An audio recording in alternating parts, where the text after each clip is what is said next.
you can even watch back. Giving players all the props or put them on blast. We don't give no hot takes, only talk facts. We're giving all our devotion, riding high on this wave of emotion.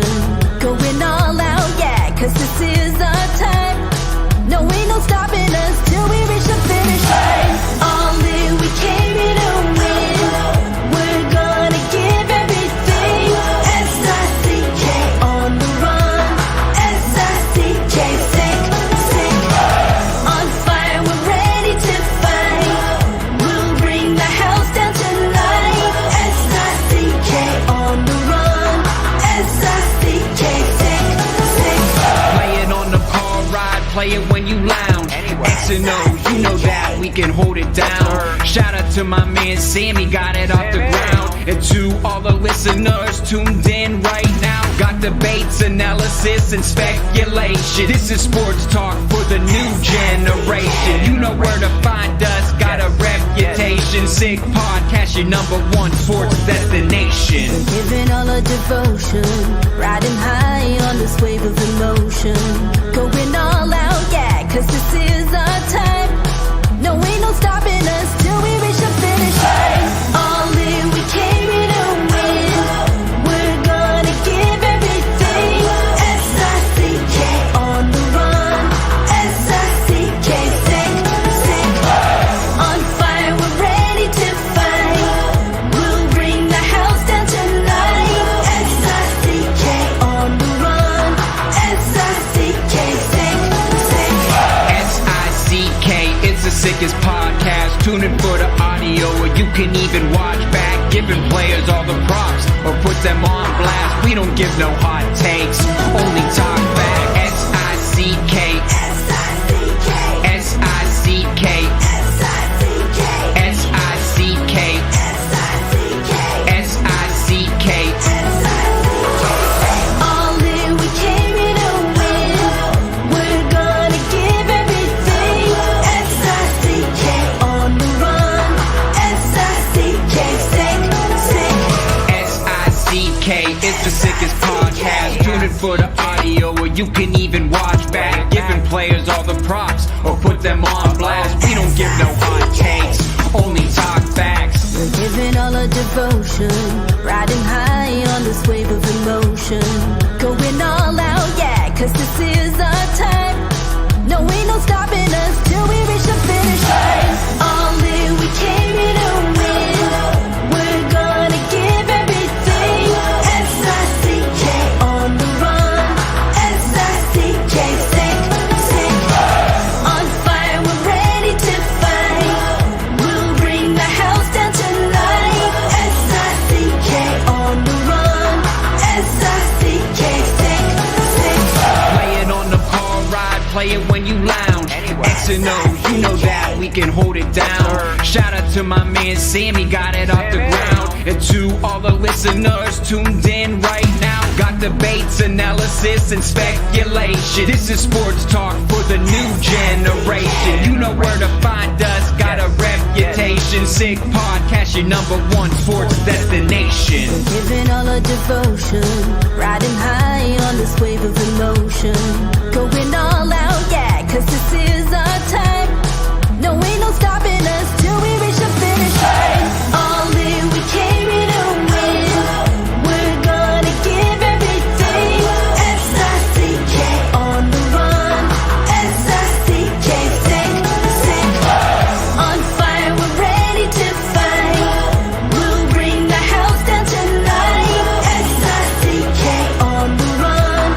S-I-C-K, sick, sick.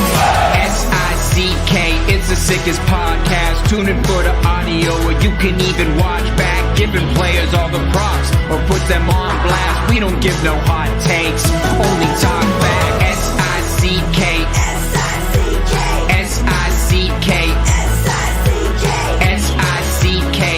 S-I-C-K. Turn up your volume. Because you're about to listen to The Sick Podcast. With Tony Marinaro. 55 seconds left in the penalty, a minute and 27 seconds left in regulation time. Boston 4, Montreal 3. Lafleur coming out rather gingerly on the right side. He gives it into Lemaire, back to Lafleur. The sickest Montreal Canadiens podcast. You're in the ball! Sports entertainment like no other. Rejoint, on lui fait perdre la rondelle, une passe devant. Et c'est le dégagement et ce sera la victoire des Canadiens. Coupe Stanley pour les Canadiens, leur 23e de l'histoire. You found the dogs! John, you found the dogs! He found the dogs! And all together, they worked a young team to the top. And now, a 24th Stanley Cup banner will hang from the rafters of the famous Forum in Montreal. The Canadiens win the Stanley Cup. Brought to you by Energy Transportation Group. Driven to be different. 8.6 beer. Intense by nature. And Laraque.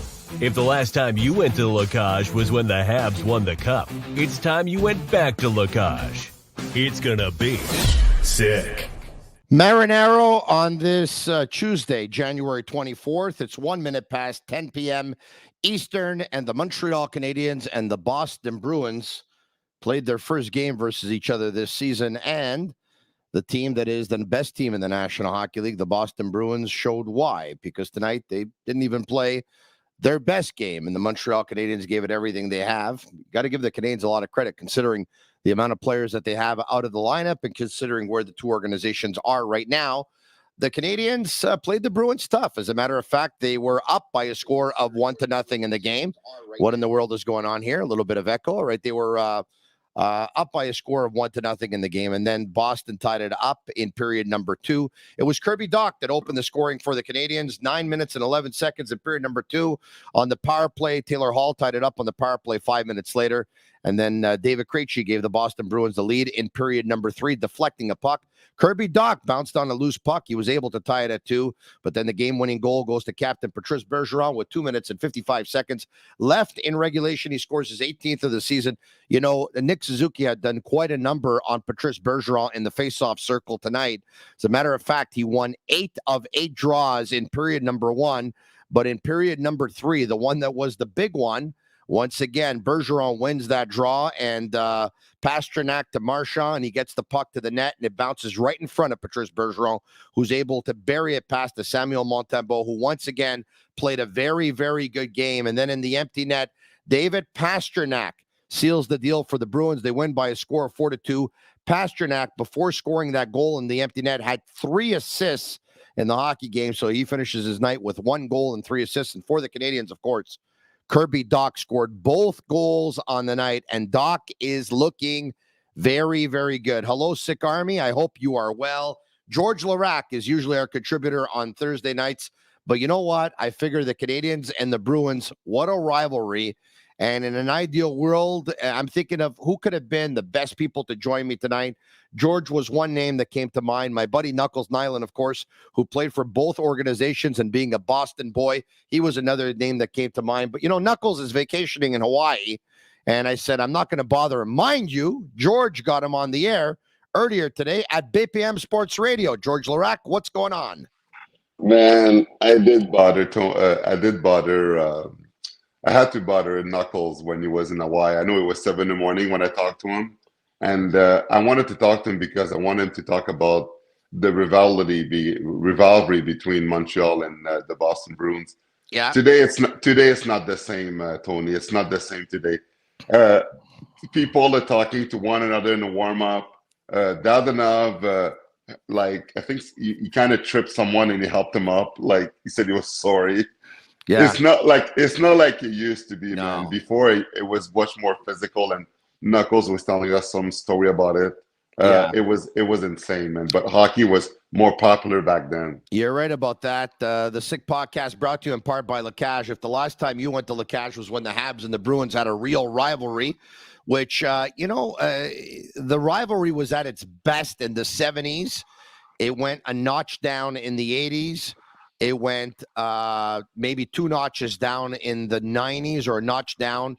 And it was not bad in the 2002s and 2004s. the Canadiens and the Bruins ended up playing each other in the playoffs, but it was never the way it was in the 70s. The Sick Podcast is also brought to you in part by 8.6 Beer, intense by nature, the beer for those who follow their instinct and live their passions in order to make their mark. And it's brought to you by Energy Transportation Group, a leading full-service logistics provider serving all of North America, driven to be different.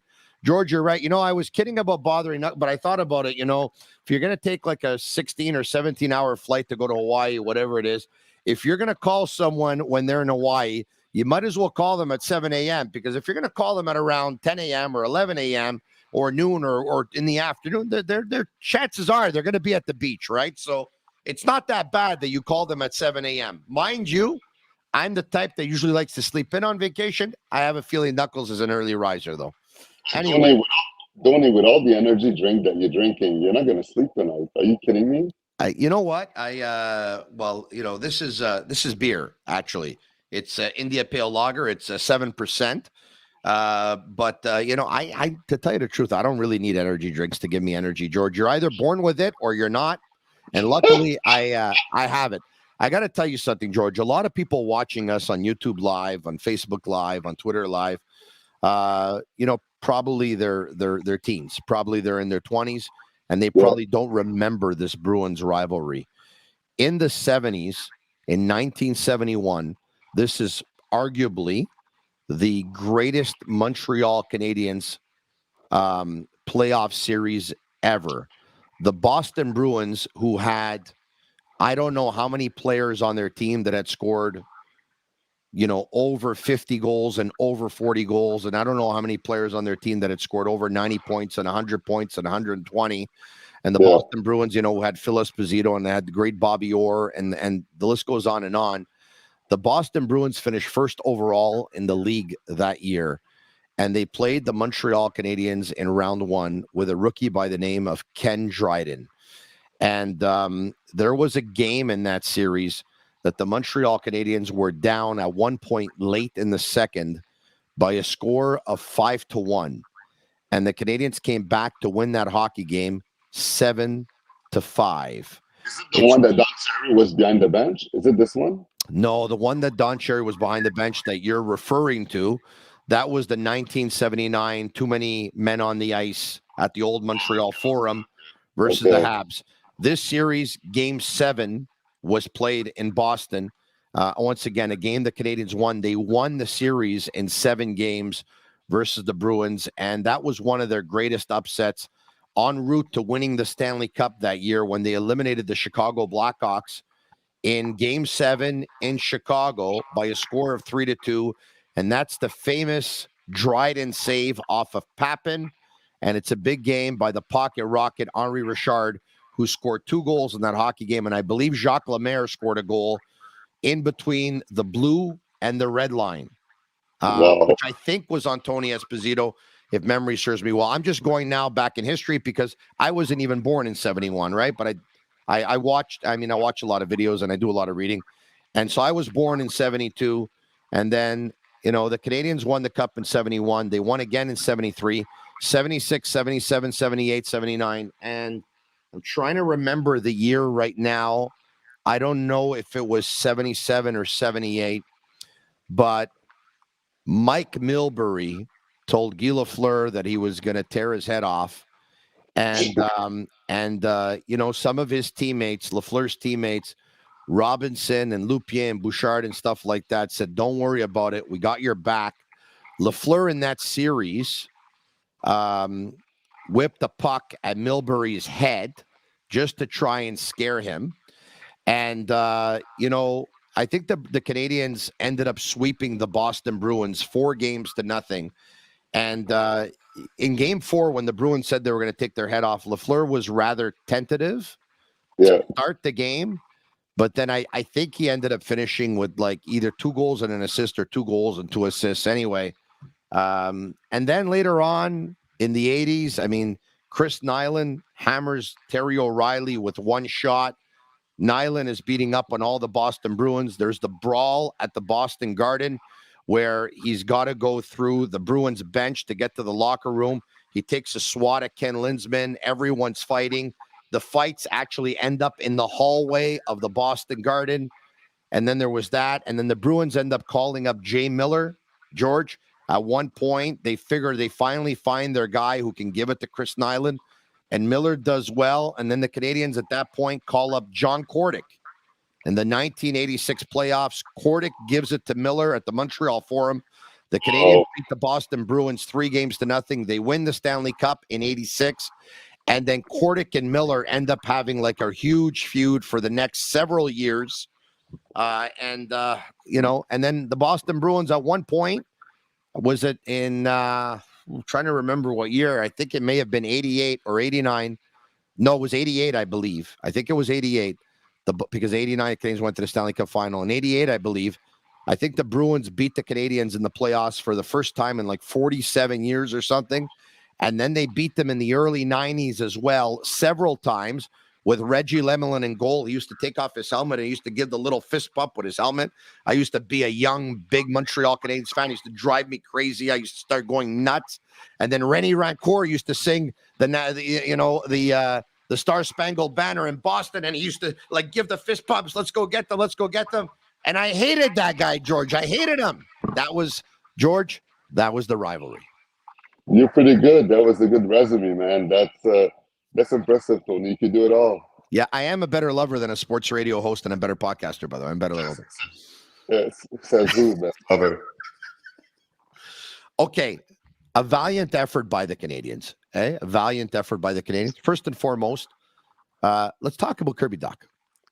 You know, Tony, this game, a lot of us thought they were going to get blown away. You're playing the best team in the NHL. They have 5 regulation loss. Montreal, everybody's hurt. And now you're playing the Bruins. They have all the reason to get pummeled. And at one point in the game, in the third, I thought the Canadiens was going to win. That team is so impressive. When you think they're going to get killed, they surprise us.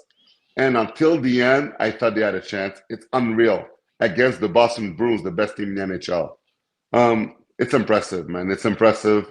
And I'm glad. And you know what? If the team is going to lose, you want them to lose like that way. You want them to lose with the young players learning, getting better, and taking charge, having more ice time, and having more opportunity. And Dach, now, we know on the wing with Suzuki and Caulfield, he had success. Now back to center, learning fast, contributing. He's not the same player as he was in Chicago. And clearly, he's part of the nuclear group that you want to keep together and form players around that around these guys. I tweeted this to think there were fans that didn't think it was worth trading Romanov to the Islanders, so the Canadiens in the end could end up getting Dach from Chicago. And I know some will say, well, they didn't have to trade Romanov. Well, I mean, they traded him for picks. They ended up taking picks and trading him for Dach. But another one of the reasons why they traded Romanov, they had so much depth on left defense. And one of them was Arbor Xhekaj. They really thought Arbor Xhekaj could replace Romanov. You had Goalie coming up, of course. You had Harris. And you know what? They were right. I mean, yeah. I know 4 or 5 months, 6 months, 7 months doesn't make a trade, but they're looking good right now.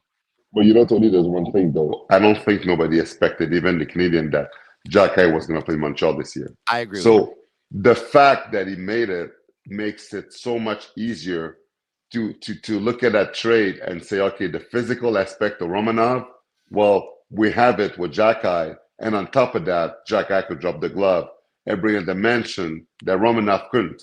If Romanov's there's no Xhekaj. Even if Xhekaj is in training camp and he does good, there's no spots for him. But it ends up well because, he's having his best season in the NHL with the Islanders. He's going to beat his career point. They needed a D-man. And we needed a second winger. And he's filling the void pretty good. And we'll see what's going to happen if Montreal get, a pick in the top 3. In period number 1, it was scoreless. And Samuel Montembeault made 3 saves that really caught my attention. With the Bruins on the penalty kill, they had 2 amazing chances. One was Zacha, who stripped Michael Matheson, was able to get by Kirby Dach. Montembeault makes a big save and close. Another one is Lindholm pinching. I think he gets a drop pass from Coyle. and Montembeault makes a big save. And another one is a three-way passing play with Frederic like just 2 feet from the net, and it's like a bang play. And Montembeault, you know what I really loved about Montembeault tonight, besides the fact there's a lot to love in the last little while here. As a matter of fact, we have some stats before this game on Samuel Montembeault. Agnello and Sammy and Master Control, if you can bring them up. Samuel Montembeault, since January 9th, 8 games, first. 239 saves, first. 4 wins, second. And by the way, I think the 8 games, I think it's his goals against average. Minutes played, second. Save percentage, 5th. I mean, those were his stats before tonight's game since January 9th. But you know where he looked really good, George? He looked really good in reading what was going to happen. Like that pass to Frederic, he read it. The Bruins were on a power play, I think in period number 2, and he read the pass going to Pastrnak, and he robbed Pastrnak. He was really good, George, and if it wasn't for Montembeault in period number 1, the Bruins could have been up by a couple of goals. The only real chance the Canadiens had, I think Alex Belzil hit the crossbar, but other than that, I thought the Bruins could have been up by a couple. You know, about 2 months ago or a month and a half ago, Montembeault was doing very, very good, and there was that debate about who's number 1 and number 2. And then we heard Martin St. Louis in a press conference saying that Jake Allen is our number 1, and we know they signed him an extension and how much money that they gave him. Anyway, he said that he reiterated the fact that he was number 1, even though the Montembeault had that stretch. So they put Allen in net, and they put him a couple games in a row, and and he got back his groove a bit. And Montembeault, that wasn't playing for a long time, he came back, and it was against Vancouver that he gave like 6 goals. The thing is that I hope that now that Montreal, they see what they have in him, and they're not going to do that again. Because what you could see is that it's not fair for Montembeault, but as well as he's been playing, that when Allen comes back healthy, you can't push Montembeault aside like you did a month and a half ago and make him wait every 10, 15 games before he plays one. Unless you made the decision that you're going to end up trading Jake Allen. Yeah, but because if you're going to trade him, you might as well play him. Yeah, no, you're 100% right. But Montembeault, you see that the more that he plays, the better that he is, and that's why we have to give him a true chance, because we all know with his age, he has a better future, with the team right now than someone that is much older. That's why when I look at all this, we have to give him a chance because he's young. The core of young guys on this team are young. They're going to be together. And if Montembeault keeps going like this, I never thought I was going to say at the end of the year, but he could work himself into being a number 1. Goaltending position takes years to mature, as you know. Where are you talking to me from? The Ville-Marie title or what? What's the story here? It sounds like where are you talking to me from? Home. You don't hear me good? I don't hear you good. My God. C'est où ton micro? Your microphone is where exactly? You have a mic or? On my ears. Where are you going with those things? You don't like these things? Non, c'est pas bon ça. I'll have a mic for you next time. C'est pas bon ça. All right, okay. Montembeault's story is amazing. Everybody knows that. I've been mentioning for the last little while here, when I saw him play his first game with the Canadiens, I didn't think he was an NHL goalie. Yeah, not going to lie to you. Thought he was an AHL goalie. And then all of a sudden, he went from an AHL goalie to an NHL 3, to an NHL 2B, to an NHL 2A. And in the last month, he's playing like a 1. It doesn't mean he is. Having said that, let's also try and be as realistic as possible. It's not to take anything away from him. I hope that he becomes a goalie for the rest of his career who is as good as his last month has been. That's my hope for him.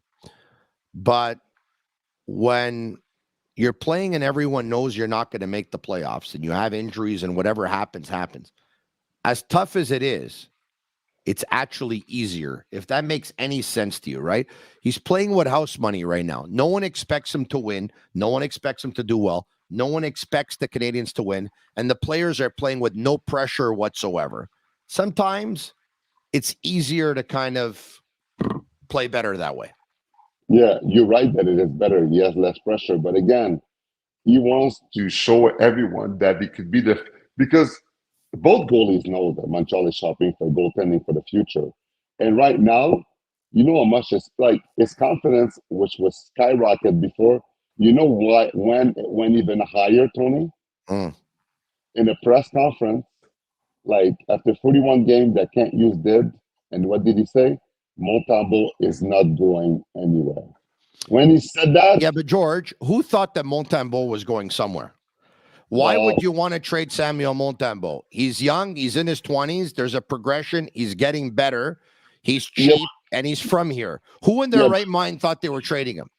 Again, it's not about trading. When he said he's not going anywhere, I didn't say that I was going to trade him because, listen, if Montembeault does good, you need him for the future. If he doesn't do good, you're not going to be able to trade him anyway. So when he said that, Tony, it's not about trading. When he said that, the way he said it, Montembeault understood. He pretty much said Montembeault is part of the future of this team. And for him, the way that he was playing, to get a vote of confidence like this from a GM when he was on limbo and we didn't know if he was going to stay with the team, man, it's so encouraging. And he's going to keep playing the way that he's playing right now because you have the vote of confidence of his GM. All right, okay. What a team, though, the Bruins, though, eh? Man, that team, like, I know the Mitchell Miller thing was stupid. It was very stupid. That's outside of hockey. To play hockey, that team, the way they're built, that captain, Bergeron, how he keeps everyone in line, their mission, the way that they play, the way that they are, it's incredible. Like, we don't talk. I know we hate them. That's why we don't talk about the Bruins much. They have 5 regulation loss, man, in 46 games. That's incredible. Like, Linus Hallmark couldn't stop a beach ball in Buffalo. Now he's like better than Tuukka Rask. Like, it's unbelievable. You know why though, right? He also has a lot of great 200-foot players playing in front of him. Of course. Patrice Bergeron is a great 200-foot player. David Krejci is a great 200-foot player. Brad Marchand has become a great 200-foot player. The Bruins play the right way. And I was talking about this with Jean-Charles earlier this evening on GC on TVA Sports Television, that there's no one way to build a great team and a contending team. But the Boston Bruins have been amazing for the last 12 years. Yeah. They won the Cup in 2011. They've lost 2 finals since, one to Chicago in 6, one to St. Louis in 7. With a little bit of luck, they could probably win another one. Mind you, some will say they had a little bit of luck in winning theirs because they beat the Canadiens in double overtime in Game 7 in round 1, the year they went on to win the Cup. But, you know, some teams at one point after 5 years, 6 years, 7 years, 8 years, 9 years, 10 years, they got to restart all over again. And the Bruins, they don't have to. And once again, it's 12 years now. And think of the way they did it. Tim Thomas, unrestricted free agent. Linus Ullmark, unrestricted free agent. Tuukka Rask, acquired for Andrew Raycroft. And I'm going through the goalies. Now I'm going to get to the defense. Brandon Carlo, drafted. Charlie McAvoy, drafted. McAvoy drafted the year Yolevi went 5th to Vancouver. The Canadiens drafted Sergachev at 9. McAvoy went to Boston at 14. He's the best defenseman of that draft year. The deepest draft in the history of hockey, the 2003 draft, the Bruins drafted Bergeron 45th. He's the best player from that draft year. David Pastrnak was drafted 25th. Lucic was drafted 50th. Marchand was drafted 71st. Krejci, I think, was drafted 40-something, if memory serves me well, or I could be wrong. They end up drafting Phil Kessel at 5, but then they end up trading him for 2 first-round picks, which they end up getting Tyler Seguin and Dougie Hamilton. And, there's a couple of trades that went bad and a couple of draft picks that went bad here and there. But for the most part, I mean, what I just said, they unrestricted free agent, they signed Mark Savard. They signed Zdeno Chara. Zdeno Chara, for me, is one of the greatest unrestricted free agent signings in the history of hockey for what he brought to the Bruins at $7.5 million. And as the amount of time that he stayed with them and captaining them and winning a Stanley Cup, amazing. Yeah, you're right. I know he's enemy number 1 in Montreal for what happened with Pacioretty, but we have to give him respect. To play for that long in the league when you're this big, this tall, to have brought dealership, Stanley Cup, he's a future Hall of Fame, remarkable career. A lot of people are talking about mental health right now, and you're playing with my mental health with this sound. Next week, I am personally delivering a microphone to you, okay? I'm personally delivering the microphone, all right? I want to mention one more thing about the Bruins, and we're going to talk. Joe Hagerty is going to join me from Boston Hockey now. I'm going to talk to him about the Bruins. So anyway, I'll bring it up with Joe Hagerty. I'm going to bring up the Canadiens. I'm going to bring up the Bruins coaches that they've had as well. Who caught your eye besides Kirby Dach, of course, for the Canadiens? Is there anybody who caught your eye? Well, we talk about Montembeault, right? So, but you know what? I like the kids line. The kids line, the way that they're playing, they play with no fear today. They brought awesome energy. I loved it. I love seeing those 3 guys together. They're playing so hard. They want to stay there. They want to deserve that they belong there. And it's incredible because you want to see work ethic. Yeah. Sometimes when you see veterans that are hurt, right? You call up guys from the minors to fill in. But the thing is, these guys, it's more than a tryout for them. It's survival. They try harder than the veteran that hurt. And sometimes that's why they could surprise team because they're always on the pedal, and they're going all out. Harvey Pernard is a very likable kid, George. Yeah. He leaves it all, he gives you everything he has. And there's other I'm gonna say something that everybody knows already. It's very, very obvious. But Mike Hoffman, my God, man, I don't know how you look in the mirror the next day and you say, I earned my money. Boo. I don't get it. It's it's gonna be tough because all these veteran guys, they were hoping that their value was gonna go up so they could get something in return at the deadline. It's just dead. He has another year in his contract too. They're stuck with him. He's not going anywhere unless they buy him out this summer. But this is it. Once you take a veteran guy like him and the other guys up and down, and they play the healthy scratch, they come back, healthy scratch, they come back. They have no more interest. For them, it's it's done. They're not going anywhere. They decided that he's going to be part of a rotation, playing, not playing, and not that he deserves to play every game. But players like that with frustration, you're not going to get the best out of them. Okay. One question.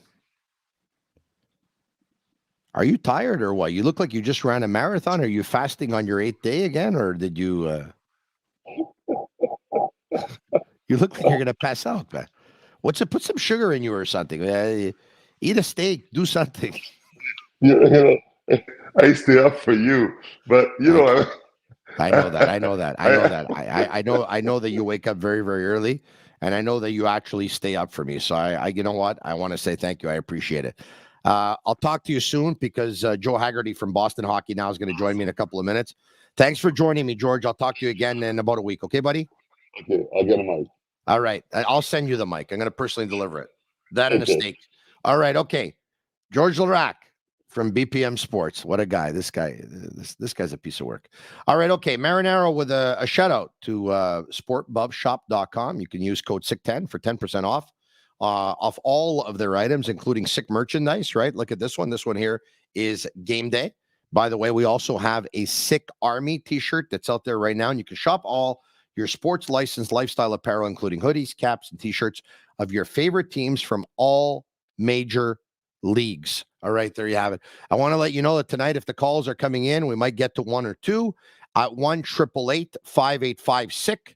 That's 1-888-585-7425.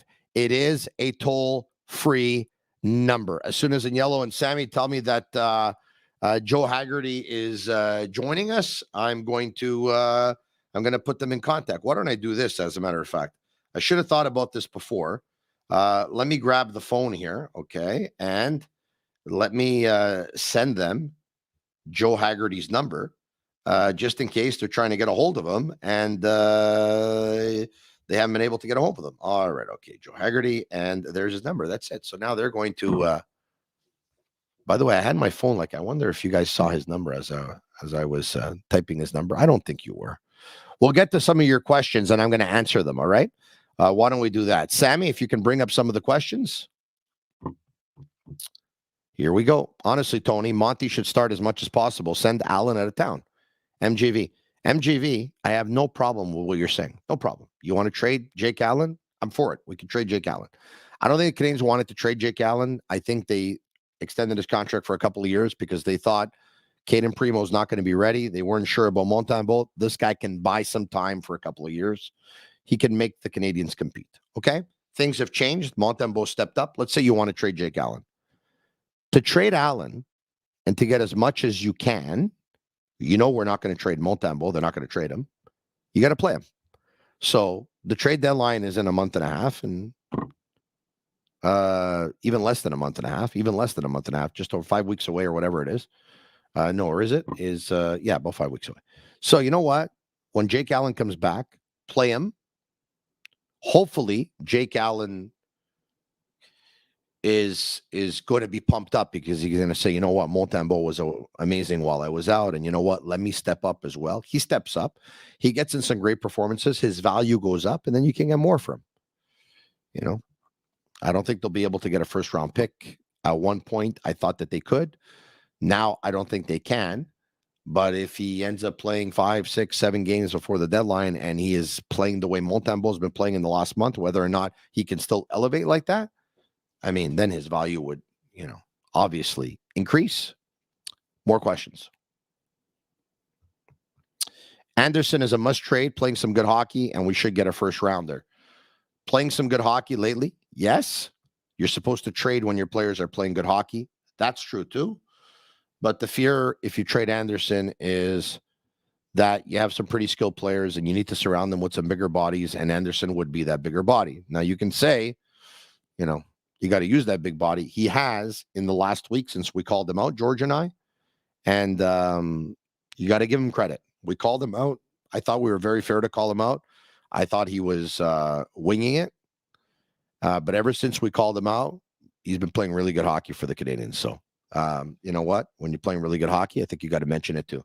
We have our guy from Boston Hockey Now. I believe, I think he's debuting on the Sick Podcast. I don't think he's been on before. I could be wrong. And if he was, it was more than a year ago for sure. Why don't we bring on Joe Hagerty? Joe, how are you? Tony, what's going on? This is my first time on. You are correct. Yeah, okay. It's a little bit dark. I would imagine you're in your car, but you gave me a heads up that you would be. Why don't you do this, though? Can you put your phone in landscape mode so that it'll be better that way? Just turn it over a little bit. There we go. That's better.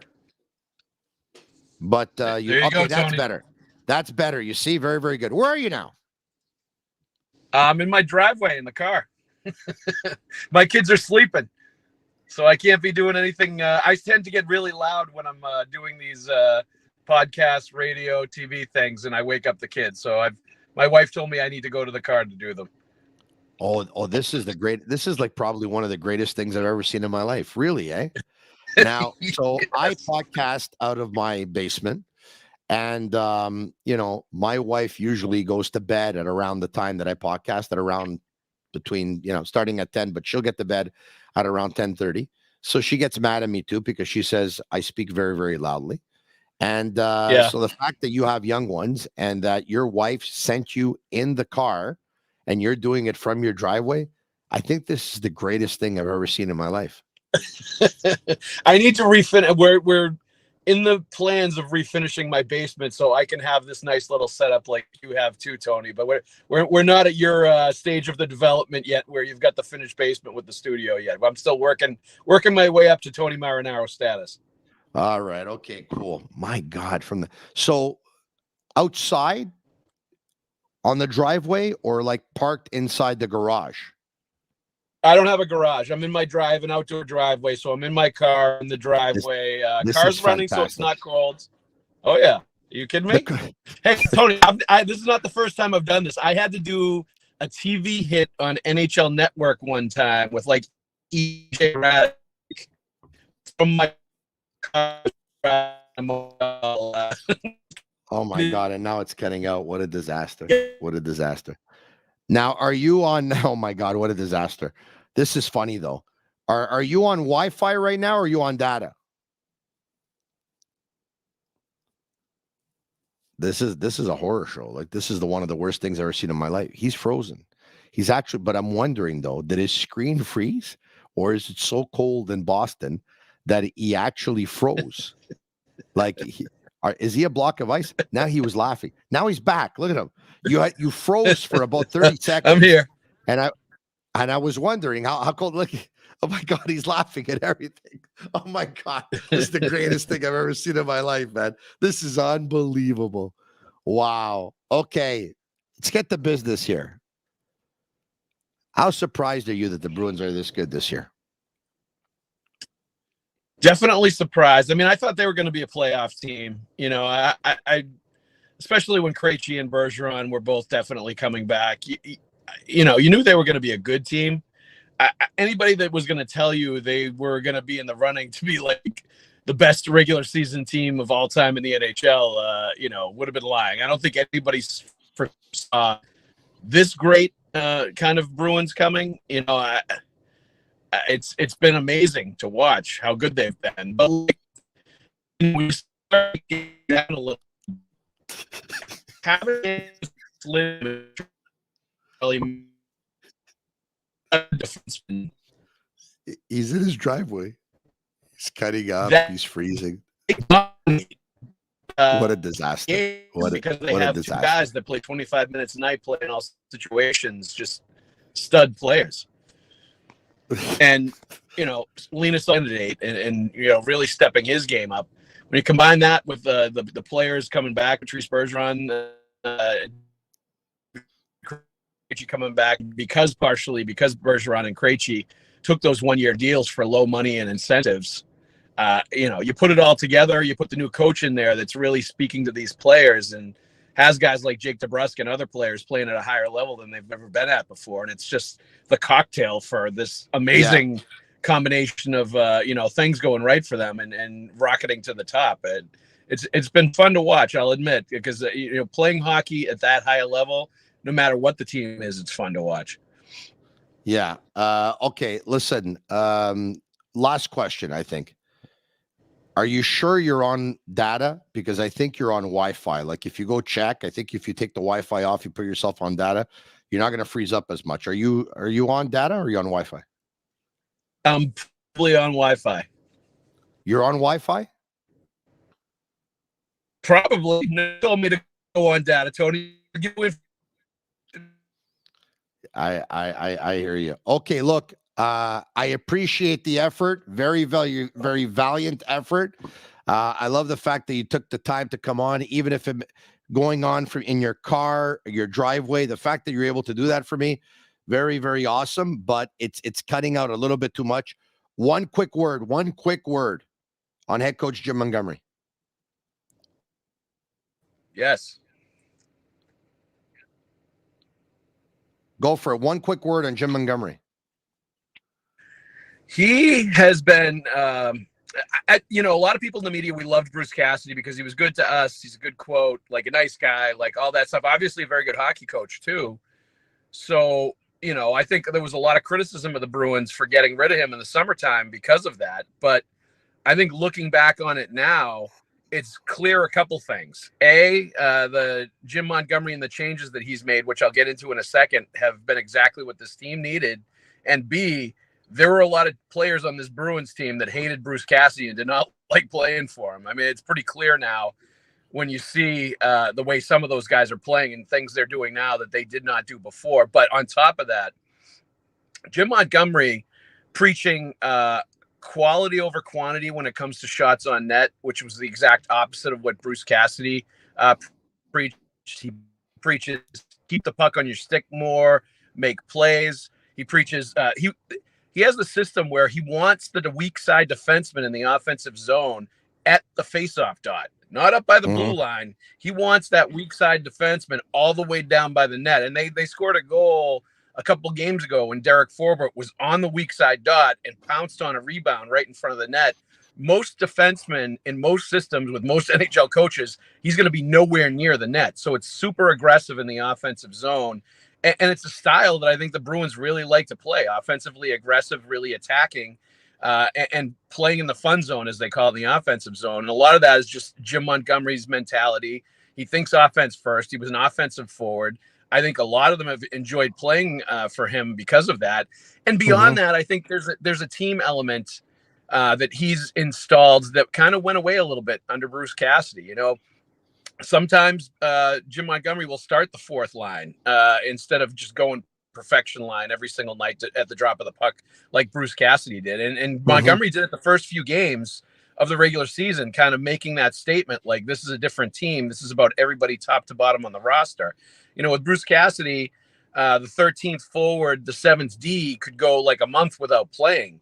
Jim Montgomery makes sure that guy plays within a couple of weeks and doesn't just sit up in the press box for 2 months at a time. And I think all of that stuff helps foster this, like, everybody is contributing, everybody is in it together sort of team atmosphere that I think they kind of got away from a little bit the last few years. So you put all that stuff together, the philosophy, the way he treats the team, the way he sort of leads them. And I think it's got them playing for each other in a different way than they were before, and really has bonded them tightly together. And, you know, you add that with the installation of a guy like Nick Foligno, who's become a significant player this year and is a fantastic leader and sort of a great lieutenant for Patrice Bergeron. And it's really made a difference as far as the dressing room goes and sort of the mentality that they have night in and night going out on the ice to do their work.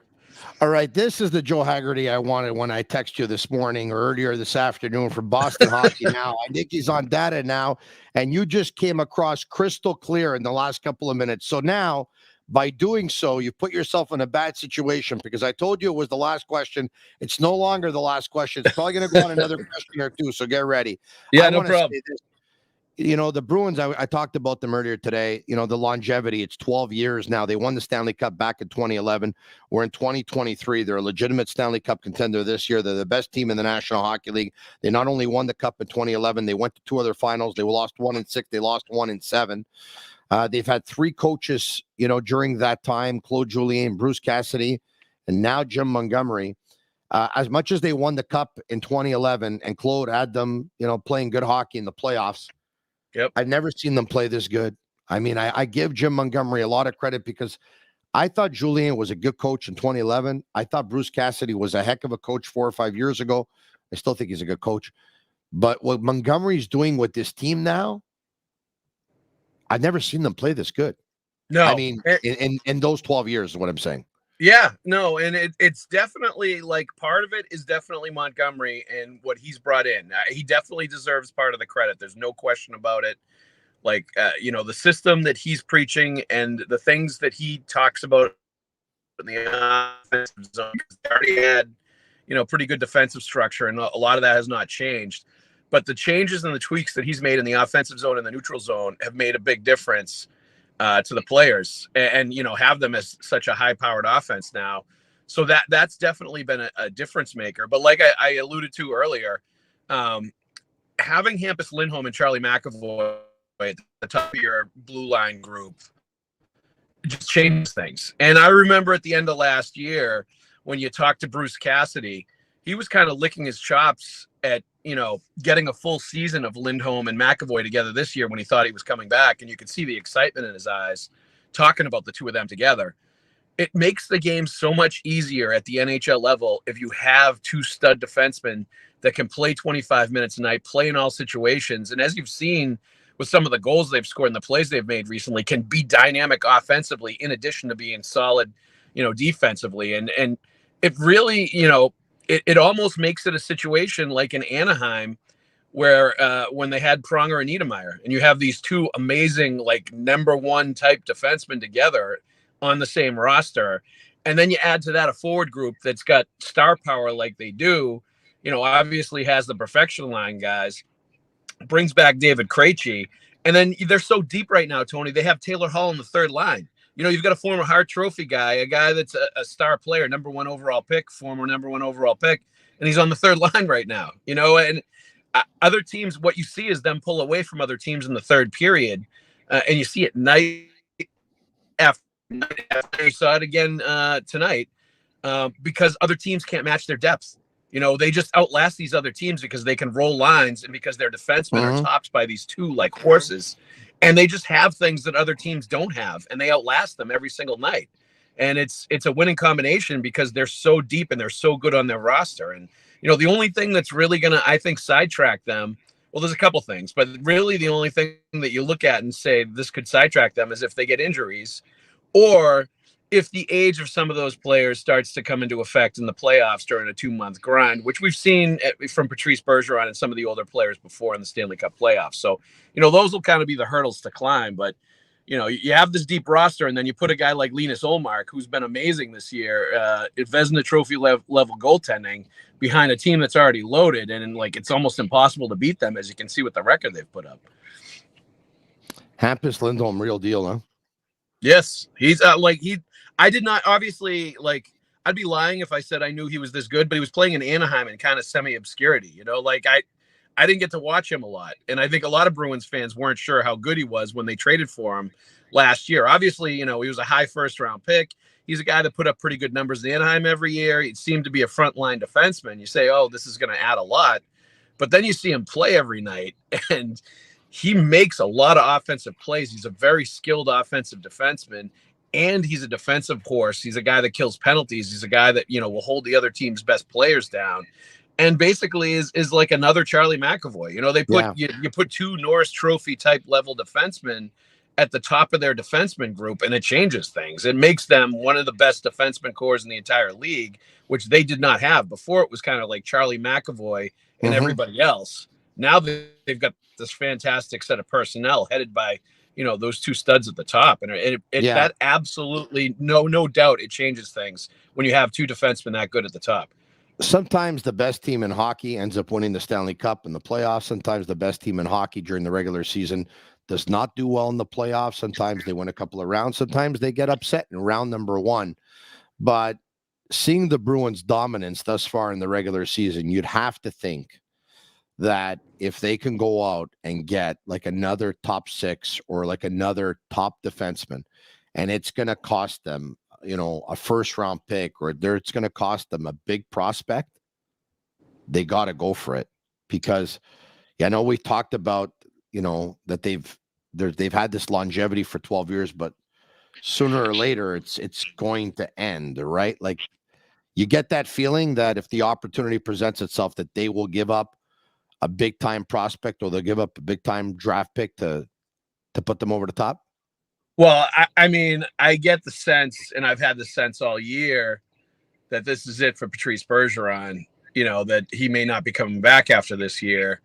And I think because of that, and David Krejci potentially too, and I think because of that, there is a strong movement to go all in and do as much as they can to win for Bergeron on his way out, and to make sure he goes out in winning style. And I think that is absolutely true, the mentality that you're talking about at the trade deadline. But the question becomes, Tony, maybe they give up a first round pick. Yeah, maybe they, Fabian Lysell, who's their top prospect, enters into discussions if they were really going to go for a stud player to bring in. But they also have salary cap issues that I don't know that they're going to be able to afford a lot of these players. And I think that is going to play into it as much as anything else, as much as giving up the assets. And I'll be honest with you, Tony, watching this team right now, I don't think they need a top six forward. I absolutely don't. Jake DeBrusk is going to come back from injury, and everybody's going to slot back and it's an incredibly deep team already. They don't need like a Patrick Kane kind of player. Obviously, it'd be great if they could have him, but I don't think they even need that. Honestly, like the only thing I see with this team is they make sure they have to have some defensive depth, and they have to have a player that's a real hard-nosed, sort of mean, like experienced veteran guy that will like throw the body around, block shots, kill penalties, intimidate the other team, stand up for his teammates, like, and also be insurance in case Brandon Carlo gets hurt, in case Charlie McAvoy gets hurt, in case some of the guys that suffer injuries a lot. Luke Shen is a guy that they've had interest in Vancouver. I think he'd be a perfect fit, and $800,000 on the salary cap. That's the kind of guy that's going to fit in all kinds of different ways for this team. And he's won the cup a couple of times in Tampa. Like, I think that guy makes a lot of sense, and that's the kind of move they're going to make. Yeah, you're probably. I don't necessarily see them. I don't necessarily see them making like this huge move. Obviously, Bo Horvat makes a lot of sense because they're going to need a young center to take over because Bergeron and Krejci are on their way out. But I don't think they can make that kind of move this year. Yeah. I just don't, especially when they haven't signed David Pastrnak yet. When you were talking about a guy that defends his teammates and a leader and all that stuff, I thought you were talking about Milan Lucic, but then you started talking about, and obviously Lucic makes way too much money, right? But then you started talking about defense, and then you brought up Luke Shen's name. Anyway, we're going to keep an eye on it, and that in Montreal, we love to watch what the Bruins are doing, and we'd like nothing better than for them to choke in the playoffs. So on that note. I was going to say, you'd like nothing better than to see them win another cup and parade it right through Boston, right, Tony? Oh, my God. But we do thank you for beating Montreal tonight and Montreal getting closer to the Connor Bedard sweepstakes. So this is your year, hopefully only for the regular season. And in 4 or 5 years from now, I think the Canadiens will be able to give you guys a run. Hey, thanks for going outside. Tony, thank Patrice Bergeron for burying the dagger into the Habs tonight. The old Quebec boy did it to his fellow Quebecois. You're right about that. Thanks for going outside. Thanks for going in your car. And thanks for taking yourself off of Wi-Fi and putting yourself on data at a point where I was just, I said, is this a joke or what? You're a good man. We'll talk to you soon. Hey, now I know the system. I know what you need, Tony. I'm gonna take care of it next time. Take it easy. You're a good man. Take care. All right, there you have it. Joe Hagerty, Boston Hockey Now. Follow him. He's a good follow on Twitter as well. And you can read his stuff. He does a really good job. All right, we'll get to a couple of more questions. And you know what? Not before we get to maybe a couple of calls. You called. You called. Presented by Playground.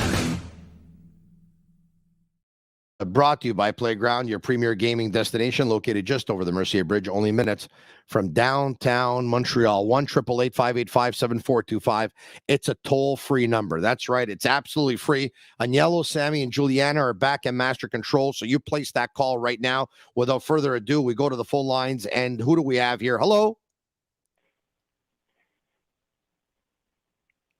Marco in Nova Scotia. Yes. How are you? Good. How are you? Very good. Whenever you're ready. Oh, yeah. I was just saying I like watching the last 2 games that the Montreal played there with Toronto and tonight there. I find there's a big difference between the last 2 games and since November there, we'll say, with all the veterans and whatnot, too. Yeah. They're starting to play a better team game, eh? Well, I mean, it's very exciting. I mean, I've never seen them go back and forth like that on the ice, in a while. We'll say since November, we'll say, right? Since Sean Monahan got injured there. So, I find that they play very well. And anyway, I also want to thank you for your podcast. I just started listening it, like watching it this year. And also, I like the interviews you have with George Laraque and Chris Nyland, and I find it very informative. Marco, thank you very much. I really appreciate it. I can tell you that I'm really loving doing it. And I'm going to tell you this, with every game that I watch the Canadiens play, I'm more and more convinced that within a couple of years, they're going to be really good. And I'm hoping that Marty St. Louis will be here to basically see the fruits of his labor. And I believe he will be. I really believe that he will be. Like you talked about the last 2 games, considering the injuries they have, considering they know they're not going to make the playoffs. You know it, I know it, they know it, everybody knows it. They're playing so well. They're really playing well. They're competing, and in the end, it's a lack of talent and it's a lack of depth, but they hang with good teams and they beat some good teams. It's fun to watch. Yeah, no, I mean it's incredible, and right now, even whatever's left over of the veterans that are playing right now, I haven't seen them play like this all season, and all of a sudden the last 2 games, it's like wow, right? I mean, it's pretty impressive to watch. Anyway, it's pretty, I just have one question for you there, Tony. What do you think of Pierre-Luc Dubois coming to Montreal? I'd obviously take him on my team. There's no doubt about it. If they would, it's obviously going to speed up the whole rebuilding process. But once again, what's the price to pay? So he's a restricted free agent at the end of the year, and he says to Winnipeg, let's just say, I'm only going to sign a 1-year deal because that's it. So they see the writing on the wall, and they think he's going to be gone.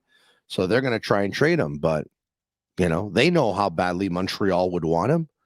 You'd have to think there's a pretty big price to pay. I mean, what's the most you'd be willing to pay? What's the biggest price you'd pay? True. And what's the biggest price you'd pay for him? A guy like that, you almost have to give a first-round pick and probably $10 million a year or something, or maybe I'm, maybe I'm lowballing. I don't know. Well, I'm not giving Pierre-Luc Dubois $10 million a year. I mean, at $10 million a year, I don't know. Like he's a good player. He's having a career year thus far. Based on everything we hear, he'd like to play here, but it's going to take a lot to get Pierre-Luc Dubois. But at the end of the day, I'm not giving him that money. Thank you so much for your call, Marco. I appreciate it. Rules Christopher Francois says fire St. Louis and his best friend Burrows. I'm not firing Marty St. Louis. Look at what Marty St. Louis is doing with what he has. Look at what Marty St. Louis is doing with what he has. I am not firing Marty St. Louis. 1-888-585-7425. 1-888-585-7425. It is a toll-free number. Now we're starting to rock and roll. George's sound was not great tonight. And then Joe Hagerty for about 4 or 5 minutes or maybe even more. It looked like he had it on Wi-Fi instead of data, but we're able to get this whole thing back on track here. Thank God. 1-888-585-SICK, 1-888-585-7425. We'll get to your calls and or get to your texts or your questions or your messages. And if you're watching right now on YouTube Live or Facebook Live or Twitter Live, hit the like button, share the Facebook with your friends, tell your friends about the YouTube. If you're not subscribed to our YouTube channel, subscribe now. It's absolutely free. And we're loving the fact that we're growing the YouTube channel with each and every day. If you can leave us a 5-star review, that would be absolutely awesome. You can do so on Google, Apple, and Spotify. Someone being on Wi-Fi instead of data, that doesn't happen all the time, right? George not having great sign, please don't hold it against me. I will promise you this. I will personally deliver a microphone to George in the next week. As a matter of fact, I'm going to tell you right now, I will deliver it to him on Monday. Monday, I will personally deliver him a microphone. At that point, though, he's probably going to have to hook it up to his computer or whatever it is. It's not going to work off his phone. 1-888-585-7425, 1-888-585-7425, or a question or a message. Let's go, Sammy and Agnello back in master control. Let's go. Rest night for Jack Guy, just over 10 minutes of ice time. At one point, my buddy called me. He goes, is he hurt? I said, no. They probably thought he was maybe going to get exposed because of a matchup or whatever it was. There was a lot of talent on the other side, and maybe they thought that he was probably going to get carried away, maybe pick up a penalty in what was a game that they were doing well in. I don't know. I can't explain the amount of minutes. And Yellow and Sammy, if you find something over the wire, maybe something that was said after the game to explain it, if you can let me know, that would be great, because, of course, there's only so many things I can do at once.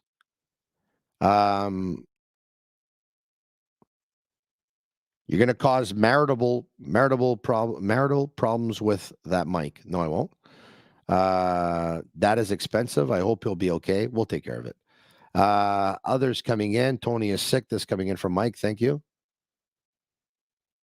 Tony, I dare you to threaten George to give him a beating, lovingly, of course. No, I'm not threatening him because he'd absolutely annihilate. He'd break me in half. Marty St. Louis will have to fire at least 2 of his assistants in the summer if he hopes to carry on. I don't believe that to be true. Is it the most experienced staff if they were a competitor, like a Stanley Cup contender? No, but they're not that yet. I liked his game tonight. His wife will get mad if he brings it inside, is what I meant. I'm talking about delivering a mic to George Laraque, not delivering a mic to Joe Hagerty.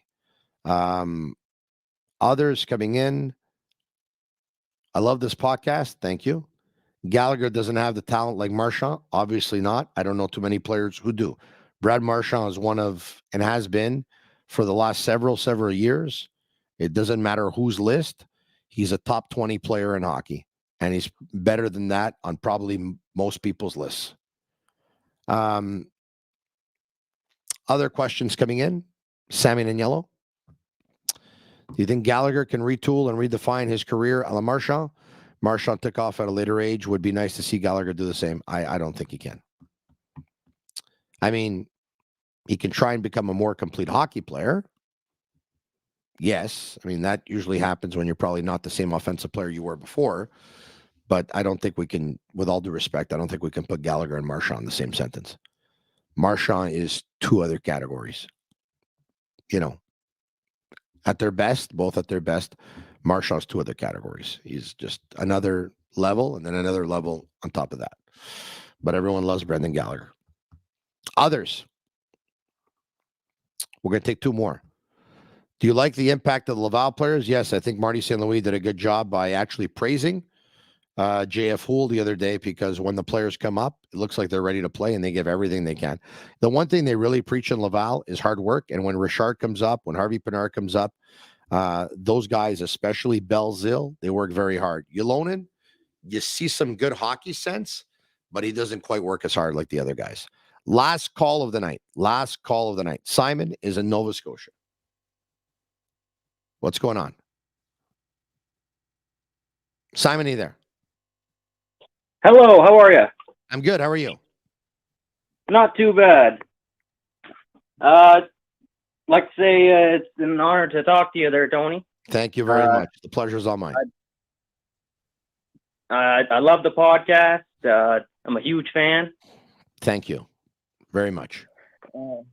No problem. I gotta say, what a bunch of games that they've been winning, and it's been really entertaining. I'm really ecstatic about what's going on with the Montreal Canadiens now. They're starting to really click well and really have a lot of team synergy, I find.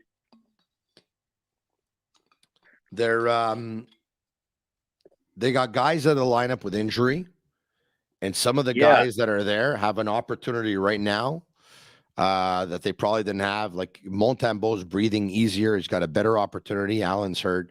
Raphael Harvey Pinard is here. He wants to make a great impression. He wants to stay. Belzile is here. He wants to make a great impression. Ylonen is here. He wants to make a great impression. There's guys that want to finish the season at the very least in Montreal. There's no doubt about it. I like the way Justin Barron's been playing too, by the way. Oh, it's insane how they've been playing together. And like I said before, they have great synergy. But I think that Montembeau, he is a good goaltender, don't get me wrong. But I think they're going to play him too much, and he could choke under pressure. I could be completely wrong, but if they play him like they did with Price, he could get injured and he could get hurt in the long run, and it could happen to Montembeau what happened to Price. That's my own opinion. I could be completely wrong. I actually, hey, I have something for you. I'm going to see if I can bring this up as I grab my phone, okay? So tonight, I tweeted out, I put up a poll question as I was watching Samuel Montembeau do his thing. I actually, jokingly said that if he keeps this up, the World Anti-Doping Agency is going to come and they're going to ask him to pee in a cup at the end of the game, because this guy's he's on another level right now. Okay. About 3 hours ago, I wrote, which former Habs goalie does Samuel Montembeault most remind you of or will be similar to going forward? Matthew Garon. I probably should have put Jocelyn Thibault. I kind of regret that, but Thibault was like, that was the Patrick Waugh years. Like, that was the late 90s, so I didn't want to go back too long, right? Too much. Maybe I could have put Jose. Maybe I could have put Jose Theodore. But anyway, I put Matthew Garon, Cristobal Huet, Yaroslav Halak, or others. And the others, you write your reply, okay? So some others came in. David Abisher comes up. Mark Denis came up. Jose Theodore came up. Peter Budaj, Pat Jablonski, Jose Theodore, Jeff Hackett, Andy Moog, Thibault Sevigny, David Abisher, Jeff Hackett, Steve Penny. The list goes on and on. Bunny Laraque came up a couple of times. Thibault again. And Andre Rasico. Wow. But it's Cristobal Huet leading the way at 52%. I've received over 1,600 votes in less than 3 hours' time. So, and 13,000 views. I'm curious to see when this poll question closes in about 21 hours' time, how many votes and who's going to be leading the way. But for now, it looks like Cristobal Huet is going to be the one that most people seem to think that Samuel Montembeault resembles. All right, there you have it. Okay. Can I, before you hang up, I'd like to ask one question for you, Tony, sure. if you don't mind. Yeah. What do you think they should pay Cole Caulfield? In my opinion, I think they should go with a 3-year, $5.5 million contract for now, and for his little extension, and see what he does after 3 years. What do you think they should pay him for? Should they sign him for a long term? So I got a question. I got an answer. Before I answer it, I have a question for you. What happens at the end of those 3 years if Caulfield, who's a restricted free agent at the end of those 3 years, renews for just 1 year? I find that players that get a big contract, I'm not saying Caulfield will do this, but I find players that get a big contract, they seem to not want to play afterwards. I'm not saying Caulfield will do that. No, I hear you. Are you happy with Suzuki so far since signing that big contract? Suzuki, he's still got some work to do. He's getting better. Well, everyone's got work to do at 22. No. I mean, I'm 50 and I have work to do in this field. Right. All right. That's all I. No. It's a great question. I don't even know if I have an answer. The only thing was my question to you was, if you give Caulfield a 3-year deal, and by the way, I wouldn't be surprised if he signs for 3 years. Okay, I really would not be surprised if he signs for 3 years. But if you give him a 3-year deal and you have this rebuild plan, and the plan, by the time you put everything in motion and you execute everything and you are where you want to be 5 or 6 years down the line, what happens if you give Caulfield a 3-year deal and then after that, his next contract, he only wants to sign 1 year? Then he's gone. He's gone. It's true though, but they could. I know we all love Caulfield, but it could happen. They could sign him for 1 year and do a big blockbuster trade. It may not happen, but it could. It could happen. But this is but hold on a second. So let's just say they sign him to a 3-year deal, and then he's a restricted free agent, and then they sign him to a 1-year deal, and then you say they could do a blockbuster trade. You know what the problem with that is? Is that everyone in the National Hockey League knows that if you're trading Cole Caulfield, it's because you know that he's not going to re-sign with you. And what guarantee does the team that wants to trade for him going to have that he's going to end up signing with them? So you might be better off giving him an 8-year max deal at more money than you ever wanted to give him, because at least you know he'll be here for that long. And then your rebuild plan, you can go ahead with it. And if it takes you 5 years or 6 years or 7 years to be that Stanley Cup team, he'll still be here. But if you give him 3 years, the next year he's gone. Thanks so much. It's a great question. Everyone is really anxious to see the way it's going to play out. I think it's going to be there's no doubt about it. But look, Cole Caulfield is was on pace to score 50 goals, the first time any Montreal Canadien did it since Stéphane Richer in the early 90s. He is the best pure sniper the Montreal Canadiens have had since Guy Lafleur. And, he didn't do what he did by fluke. Those are players you don't want to trade. I mean, we're talking about Cole Caulfield is the biggest fan favorite in Montreal since Piquet Subban. I totally agree with you, Tony. Or the biggest fan favorite since Carey Price, and then Carey Price, or Price or Subban. He's like the biggest fan favorite since those players. I don't think that's one of, I don't think he's a player you want to trade, but stranger things have happened. Hey, thanks so much for the phone call. It's 11:10. We went a little bit overtime. We know that there was some glitches tonight. Unfortunately, not on our end, so there's nothing that we can do about it. But hopefully on the other ends, it'll be corrected. And it looked like it was corrected there late, as we went on there. So with that said, thanks everyone for watching. The Canadiens lose to the Boston Bruins. 2 goals by Kirby Dach, 1 goal and 3 assists for David Pastrnak. Samuel Montembeault was good again. A good effort for the Canadiens, who lost 4-2. Patrice Bergeron scored the game-winning goal with less than 3 minutes in regulation. And then David Pastrnak sealed the deal with an empty net goal. The Canadiens lose to the best team in the National Hockey League, but a lot of people are pretty happy, even though it was the Bruins. Why? Because if that's the way they're going to lose, with an honorable, honest effort like that, where they were competitive and they were tied with less than 3 minutes to go in the hockey game, a lot of people will take that. Once again, if you love the podcast, message sick, like it, share it, subscribe to our YouTube channel, and leave us a 5-star review if you can on Google, Apple, or Spotify. Tomorrow night, off night for the Canadiens, the host of the Detroit Red Wings on Thursday. Tomorrow night, same time, same place, 10 p.m. Eastern. Have a sick night. And that's a wrap. Hope you don't miss us too much until next time.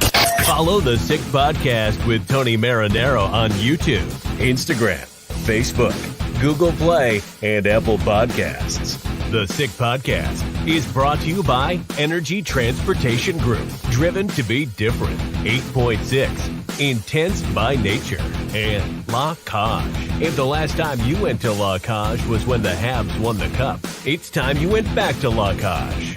The menu will surprise you.